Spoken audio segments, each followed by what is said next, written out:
Let's talk now about the Twitter files. I guess we can call them the Pfizer files, because this is really at the heart of this latest document dump. Alex Berenson, who, by the way, was blocked, banned on Twitter, was put in charge of dissecting and going through all of these files. Right. There's a beautiful poetic justice about this, because Dr. Scott Gottlieb, who is at the center of this round of Twitter files, was actively after Alex Berenson, who is the journalist who published this round. So he gets to kind of hit back at him. It is a bit of a clapback. Yeah. And it's fun to watch.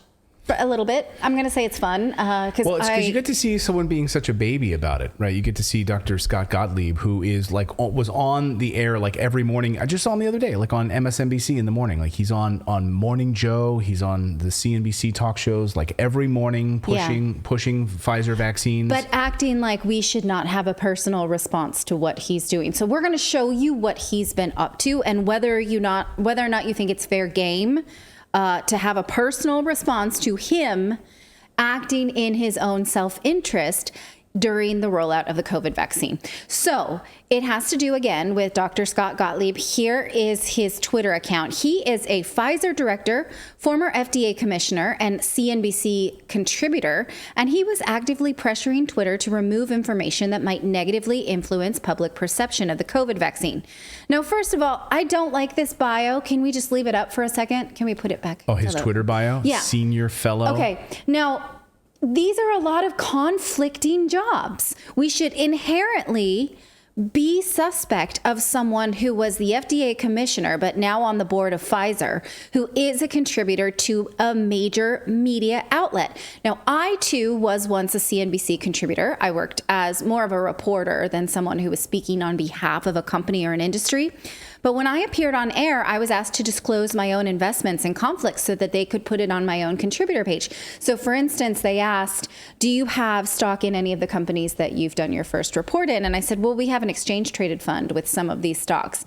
And they were like, can you get us the perspectives? Because we want to fully disclose to viewers whether or not I have a conflict. So if I was, let's say, covering an Apple conference and you sought out my name, you could see that maybe we had some Apple stock at the time or something like that. I wasn't an active trader.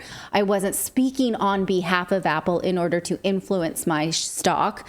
But I had to disclose that it was in a fund, like a 401k-based fund. CNBC doesn't seem to be that to really care that much about disclosing for Scott Gottlieb, though. Dr. Gottlieb is currently on Pfizer's board. Here's his page on Twitter's website saying so. This is Pfizer's website. This is Pfizer's website saying that he is currently on the board. I don't know why we need to know his age is 50, but okay. And CNBC, when they're supering him, which what we call in the business is like, how do we write his title at the bottom of the screen? Or how do we attribute him? Well, look at just the most recent pieces he's done. They're calling him former FDA commissioner and CNBC contributor. They are not mentioning that he is on the board of Pfizer, therefore speaking with a conflict. No, they never put him Sometimes the anchors will throw to him that way. Go ahead. They're not disclosing that he's not just a board member. He's like an executive board member. So it's like he's like one of the top board members. It's not just a regular board member position. Yeah. Now, sometimes you can see the anchors will throw to him that way, and but most of the time they're just like, Scott Gottlieb is back. Scott, what about blah, blah, blah. And so they don't bother to disclose to you that he is on the board of Pfizer, which I think is really important as we're talking about issues such as the biopharmaceutical complex. But at least on his contributor page, it does say that he serves on the board of Pfizer, so they can sort of CYA. If you know that acronym, it's not an acronym, it's an initialism. If you know that initialism, they can cover their a-hole. And so, now at least we know who we're dealing with and how he has special privileges with the media. So what did he do? Well, according to these Twitter files, Dr. Gottlieb wrote to Twitter asking them to censor information about natural immunity. Here's the email, and you can see at the bottom the tweet that we're dealing with. It's from Dr. Brett Scherer. He tweeted that it's clear now that natural immunity is superior by a lot, and that he's saying that there is no scientific justification for taking this if you have had a previous infection. I'm paraphrasing just because I want to play by the rules of engagement here. Now, Dr. Gottlieb writes to Todd Boyle. We're going to talk about who Todd Boyle is in a second, and says this is corrosive. Here he drops a sweeping conclusion off a single retrospective study in Israel that hasn't been peer reviewed. But this tweet will end up going viral and driving news coverage. Heaven forbid we should have a discussion about a scientific paper and that it should go viral because it will hurt him and his company and his bottom line. Now, do we know? Let's circle back around to this recipient of said email, Todd Boyle. Who is this? Well, listen to Berenstein himself tell Tucker. Berenson. I'm sorry, Berenson. I'm saying it like the Berenstein Bears. Berenson. Yeah. He is not one of the Berenstein Bears. He's a person named Berenson. Listen to him tell Tucker Carlson exactly who this character, Todd O'Boyle, is. What's also so striking about that is that when Gottlieb had a problem, he went to a guy named Todd O'Boyle. Todd O'Boyle is a lobbyist, a senior lobbyist in Twitter's Washington office, and he is the guy the White House turned to first when they wanted to censor at Twitter. So we have evidence of, let's say, overlap between Pfizer and the White House as they tried to push vaccines, as they tried to discourage vaccine hesitancy, and as they tried to suppress debate around the vaccines. Okay, wow. So this all comes full circle because you probably have noticed that we're not talking about a Twitter files about government intervention, but they are very chummy. There is a Venn diagram, if you will, right, of a cast of characters. Now, the very next week after this, like, let's not let them talk about natural immunity. And Twitter actually did flag that tweet with a misleading tag. Berenson doesn't say how this happened because that original tweet is still up there with a misinformation tag. And he does say that Twitter internally didn't find any problem with that tweet. So we're not sure how the misleading tag got there, why it's still there. That's a hole. And then the following week, Gottlieb flagged another tweet about the low mortality rate in children. And not ironically, the Pfizer vaccine was approved for children shortly after. And he even told Twitter, we have the vaccine coming out. We can't have this where people are saying that this is not worth the risk for children. Twitter didn't do anything about that request, but it doesn't change the fact that he was super comfortable making it with Twitter. Oh, and he also on CNBC, not just even Twitter, but on CNBC and MSNBC, I watched him multiple times talk about children getting the vaccine. And he was asked specifically from Becky and others on CNBC, what about our children? Oh, yes, it's safe and effective and there should no problems at all. Yeah. And we're going to, Well, we already have the information about Albert Bourla, the CEO of Pfizer, making extreme statements about the risk to children. He now is facing an investigation in the UK for that very thing. But this is now someone else on the board of Pfizer doing the exact same thing and having a large pulpit to speak from because the media gives it to him with no qualms whatsoever and I don't see a single anchor pushing back on him and saying, well, thank you for telling us what you think of the vaccine, but we have to point out that you have a conflict because you'll make money from it. Right. Who else should we talk to? I mean, Pfizer's paying him over $370,000. Like Pfizer is paying him annually $370,000. How can you have a guy who goes on television then and tells people, can give people advice about the very vaccine that he's going to make money off of? Right. It's the same conflict of interest that, the members of Congress can be, investing in these companies while at the same time being in committees that are directly involved in, shaping these companies. Yeah. Now, in response to this Twitter files dump, Dr. Gottlieb has gone full on whiny baby.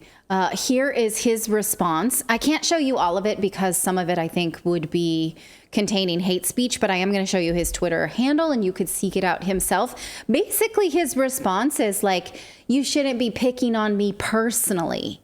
So let's just read it and dissect it, and maybe that's your read or maybe it's not. In the past, he says, I've raised concerns with Twitter related to the safety of me and others and threats being made on the platform. This included direct as well as specific threats. Sometimes it included statements that I believed were purposely false and inflammatory. The selective disclosures of my private communications with Twitter stokes the threat environment. So does actions that empower people who've shown little restraint when it comes to purposeful vitriol. It instigates more menacing dialogue with potentially serious consequences. If the goal of Twitter files is transparency, here's some of the private emails I had to Twitter. So I think that he's really trying to get out in front of this, like a gotcha moment. Yeah. I don't really see it that way, but he really, was like, I don't know. The tone of this makes me make this It's face. cringe. Yeah, it's very cringe. Like, knock it off. You go on TV all the time, so you accepted the risk of taking people's personal opinions about what you do. You furthermore go on TV with an inherent conflict of interest and then act like you're the victim when you are speaking to the American people about something that people are losing their jobs if they don't comply, not allowed to go to schools if they don't comply, and it's somehow about poor you. I reject that vehemently.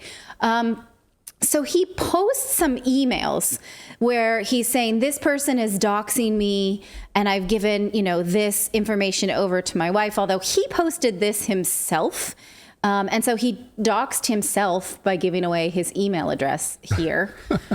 So fine, although this email address was in other Twitter dumps from Alex Berenson. Now, I do sympathize for him. It's awful to feel exposed on the internet, but again, he exposes himself by taking on these public roles. And you have to know that legally, you taking on a public role change your civil rights. You can't really defame a public person. The laws are different if you are putting yourself out there, which he is. Here's one thing that he says, and I'm not going to show you this, but he says that people have called him, can I say this word? What word? People have called him, they're saying you should be judged harshly for what you did during the pandemic. And basically, basically people are saying, hey, where you had natural immunity and where we now know, and the data was there, that it was more effective for you to have gotten COVID and for your children than it would be to actually give them an injection. And then what does that injection lead to? It could have led to all kinds of adverse problems. By Pfizer's own admission, through their own document. So people are saying that through his actions, it led to people losing their lives, right? And so they're calling him a murderer. Yeah. And he's saying this should be disallowed. Now, I admit it's ugly speech, but I think that it's kind of fair game for the rules on the internet. You are pushing something where there is data that people get hurt from it. Right. And you are pushing it with a conflict of interest, and then you are trying to stamp down conversation around it. So I'm having a really hard time empathizing with him. I don't know, Philip and David, do you want to ring in if it's fair game? Go ahead. Well, let me just say, this is one of the questions I'm going to ask Dr. Peter McCullough. He's going to be joining us in a few moments here, because that's a question I want to find out from him. Like, about the natural immunity. You're pushing this. Imagine like a mom or a dad just like flipping on CNBC and they see the doctor. Oh, the doctor said it's okay for me to do this to my 5-year-old. The doctor who's paid by Pfizer. Like, and I went and did this, and then we have some sort of an adverse reaction. Like, that is a problem, is it not? Well, in my opinion, is you can give them a little bit of forgiveness and a little leeway if they did not have the data. The fact that they had the data before makes it that fair game, in my opinion. Yeah. That's an excellent point. I guess I wanted to see what you guys thought, though, of this kind of speech towards a public figure I feel like that is also fair game. I mean, people say this to Trump all the time. People say it to Biden. Yeah. People say it to Fauci. Absolutely. So that's kind of the way of it. I'm a nobody, and they said it to me when we talked about this a couple years ago. They tell me I was killing a bunch of people. Like, people just say that because that's their truth, and I think that's fine. But the thing is, in some instances, it is justified because it is literally true.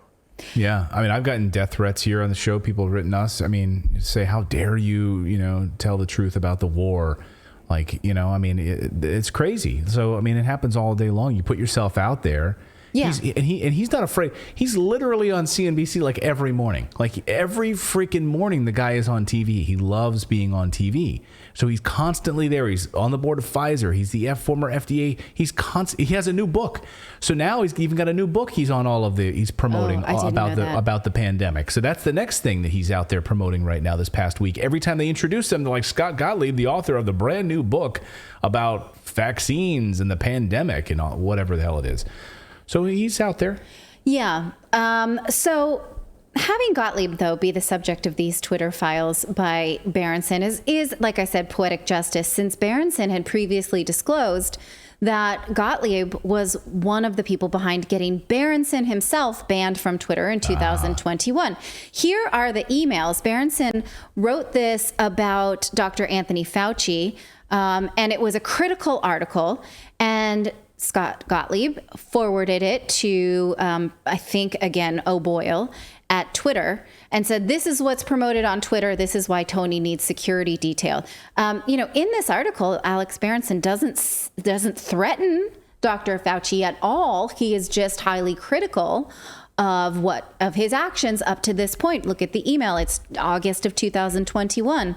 And so he then further goes and uses a different account and a different Substack, and Scott Gottlieb, like a stalker, finds his sort of new platform and says, "Oh, he switched accounts on you. Go get him." That's a little obsessive. And his job is not social media manager at Pfizer. He's a physician. So Berenson was later reinstated after he filed a federal lawsuit against Twitter over the ban. And as part of that settlement, Twitter had to restore his account and admit that it had been wrong to suspend him. And now that he's back, he has this to hit back at Dr. Gottlieb for this obsession that they mutually maybe have for one another. Now, so some questions. Why did Twitter make this decision about posting misinformation around the natural immunity question? We don't have that. Why did Dr. Gottlieb have this privileged line of communication? Who else at Pfizer did? Does this prove privilege for big pharma and censorship of dissenting voices? I think that much is crystal clear. Clearly. And should CNBC still allow Gottlieb airtime after this clear manipulation of information based on personal interests? I await that decision. Well, I would love to know Yeah, and all of this information that's coming out in the Twitter files makes me just more and more curious about the other platforms. And I'm not going to say an instance of who, but we have had, I believe, companies get access to the same area that the government was. Like, you can kind of understand the federal government getting into these things for like warrants or whatever, like having a backdoor for warrant service or whatever. But for corporations to do it, like I don't think it's that government should, but I'm saying you could kind of see that being a thing. But like corporations, and I think that they have had a strong arm in pulling creators down. Yeah. Oh, you just want to see, and just on the corporations piece on this for a second. So just people who are watching understand how this all works. So here is his book, okay? Here's Dr. Scott Gottlieb's brand new book. It's called Uncontrolled Spread, okay? And I want you to look at the front page, the front cover. Instead, his current job is what? Pfizer board. He works at Pfizer right now. His current job, he makes $374,000 a year from Pfizer. But on the book jacket, it has his last job, former FDA commissioner, and also this is produced by HarperCollins. HarperCollins is a News Corp publisher, right? HarperCollins is a News Corp publisher, and then look who they get here to do book jacket reviews. The very first News Corp also owns Wall Street Journal. So right here, you have Wall Street Journal pull quote, like praising the book. Wall Street Journal is owned by the same company that owns HarperCollins, which is News Corporation. So, like, do you see how incestuous this whole thing is? Yeah. And you have and then he goes on, and then every time he goes on TV, when he's on MSNBC and he's on all these television stations, they're always pushing this book. So a lot of times these news corporations, they own the whole thing. So they push him, they make money off of him being on there. They sell a book, they make money, he makes money. It's just one big incestuous pot. What I find so unconscionable is that they'll just have him on again as if this didn't happen, as if, the question for him is, why were you so concerned about shutting down legitimate conversation on Twitter? Right. Around the COVID vaccine, during the rollout of the vaccination program, but nobody will ask him that question. They'll just have him on again to talk about monkeypox or what have you. Thank you so much for watching this segment here at Redacted. We are live every day at 4 p.m. Eastern Time, trying to share the stories that the mainstream media will not cover. You should also come over and join our community of Redacted Rebels over at Redacted.inc. That's our private locals community where we can share exclusive content that we simply cannot share here on YouTube. Come over and join the rebellion together right now by going to Redacted.inc. We'll see you next time.